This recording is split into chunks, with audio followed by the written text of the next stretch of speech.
once again maintain that, you know, although nuclear is, none of it's cheap, but it's it's been shown, it's been calculated that it's a lot cheaper than if it were to be all wind and solar, and which would cost around, I said, 19 to 29 trillion as estimated by Mike Conley in his book. And I also forgot to add that the amount of land needed for those wind and solar farms would be about the size of the area of the state of Indiana, which is very large, obviously. Whereas nuclear could do it on more of the line of 3 to 1 trillion, depending on the advancedness of that reactor.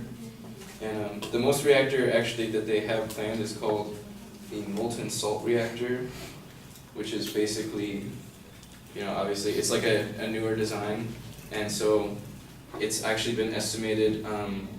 Estimated to produce electricity at about $2 an installed watt, which is actually cheaper than even coal plants. So it just kind of goes to show that if we were to really invest the money into nuclear, there are lines of research that could take us to, you know, potentially even better places. And, you know, just to add to that, these theoretical reactors also wouldn't have a capability of melting down, and so they wouldn't need an external cooling system. And if they were destroyed, they wouldn't spread contaminants either.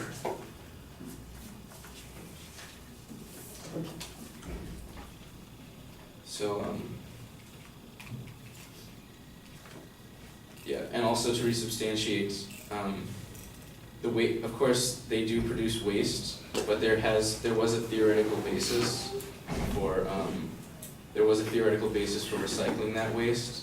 Because one of the things that uranium breaks down to is thorium, and as he mentioned, thorium can be used as a nuclear fuel, and also waste can potentially be recycled, and even at very worst we have to bury it, and it won't cause massively damaging climate change.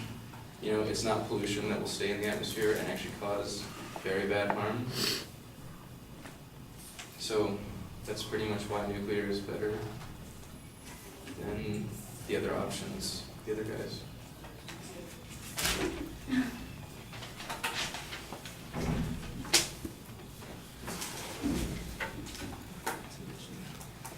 All right, thank